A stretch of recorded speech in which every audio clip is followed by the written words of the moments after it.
Hello and welcome to the Mountain Heritage Center's virtual program series. I'm Pam Meister, director of the Mountain Heritage Center, and I'm so glad you can join us for one of several online exhibits and programs that we've planned for spring 2021 with the goal of engaging our audiences virtually while we can't provide physical access. Today's program is a virtual tour of an art exhibit titled Ann Miller Woodford, the Artist, a Storyteller. In a series of 4 short episodes, Ms. Woodford will discuss her life and work responding to questions posed by the Mountain Heritage Center's virtual programs team, composed of 3 WCU students, our team coordinator Sara Stanley, and interns Kyra Waite and John Farney. Ann Miller Woodford, the Artist, a Storyteller, is supported by the North Carolina Arts Council, a division of the Department of Natural and Cultural Resources. And I'd like to give a special thank you to the Jackson County Arts Council's Grassroots Grants Program for their ongoing support of the Mountain Heritage Center's arts activities. From deep in the Blue Ridge Mountains, Ann Miller Woodford is a renowned artist who finds her niche in representational Southern genre painting. Through pride in her Appalachian African-American heritage, sometimes referred to as Afro-Latchian, she became a strong community advocate and a published author. Ann draws inspiration for her work from memories and dreams to produce impactful and moving paintings. Somewhat of a child prodigy, she began her creative journey at only 6 years old. So I began to do my artwork, drawing with a regular lead pencil and crayons. Then my parents saw that I liked art, so they bought me a paint by numbers set. I didn't like it because it wasn't my artwork. It was somebody else put that together. So I gave that to my little sister and she used it then to paint with it.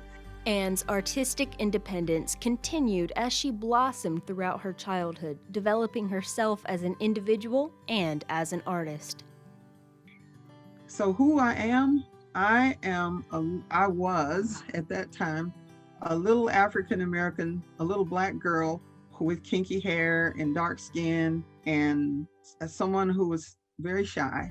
My grandpa really loved his grandkids. He said to me one day when he saw one of my projects, "Ann can do anything." My, what that did for me. Now I know I can't do anything, but all my life, all these years, I've tried to show that I can do almost anything when it comes to art.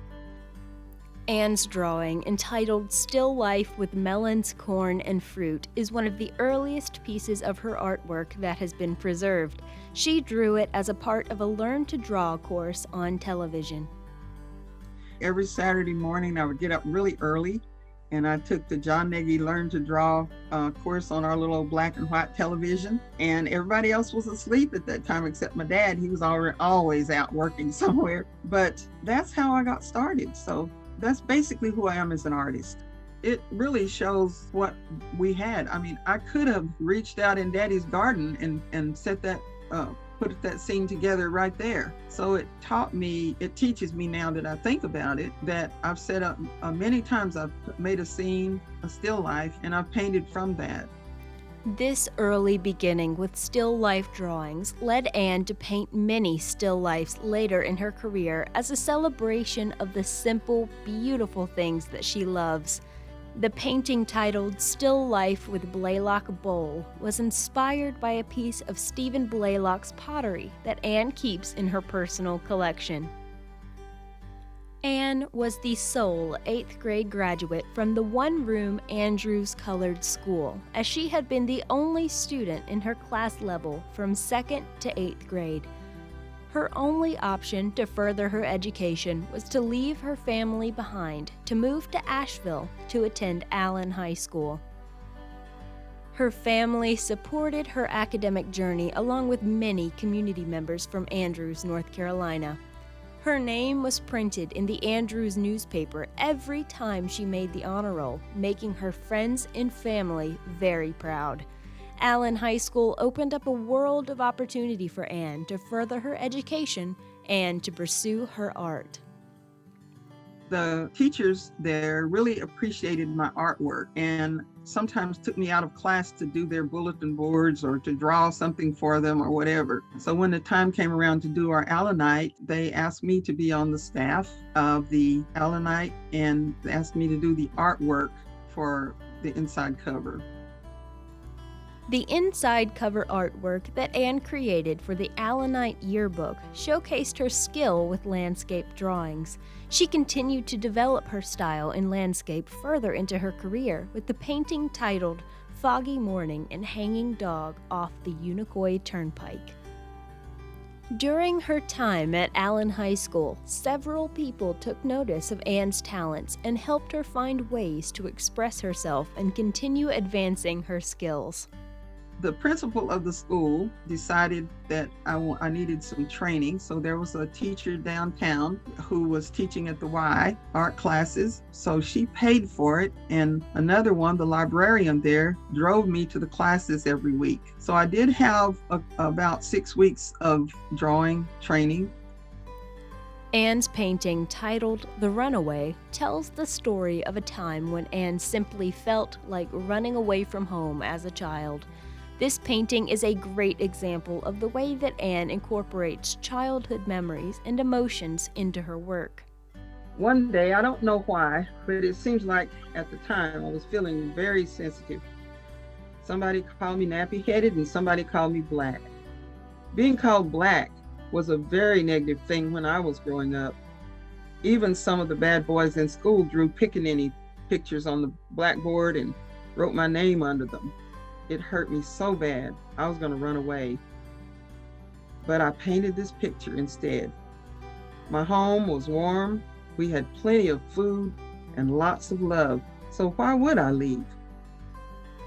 Ann frequently uses animals as symbols within her paintings. Similar to The Runaway, the painting titled Thanks, Dad tells the story of the importance of parents being there for their children through the image of a little boy and his new dog.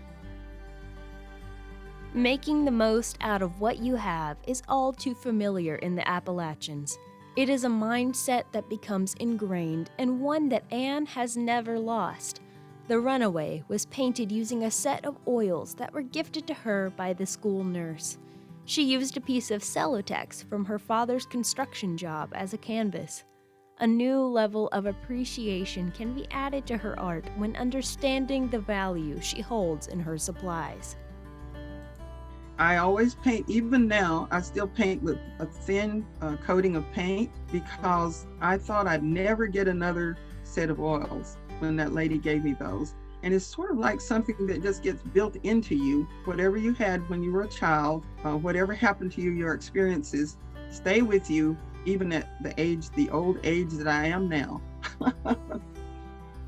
Ann's strong connection to her family and her community played a large role in developing her artistic style and her view of the world as an African American woman. I have no rituals, but generally this is something that is a part of my creativity, and I say it's God-given because I'm not just creative with my paintings, but with what I do in community development. But I wake up in the morning having had a dream of what I want to see on canvas. So I wake up and I see this, and then I have to figure out how will I put this together. In her painting titled Friends, young Ann explored the social role that race played in her small southern community. Daddy didn't have horses, he had mules. But horses were always like, here's the kind of thing that they used to joke about. Horses were like white people and mules were like black people. Mules worked really, really hard and were not as much appreciated as horses. Horses were glamorous to people. Everybody wanted a pony, a horse. When even the little kids in our neighborhood, we wanted that. And it means to me now that I think about it for the years, and it has for quite a long time, it has meant that we honor white people over black people. Considering her upbringing as an African American woman in rural Appalachia during segregation, Her feat of becoming a professional artist is something to be celebrated. Ann's journey has been anything but easy, but she found solace in her art and the process of creating. I believe that I escaped into my art because life was not easy back in those days. For my family, for my sisters and me, life wasn't that hard. But if we looked around us to see what my mother was doing, going to work every day for very little money, and for Daddy working from before sunup to after sundown every day, I could escape from worrying about them because I was a very sensitive child.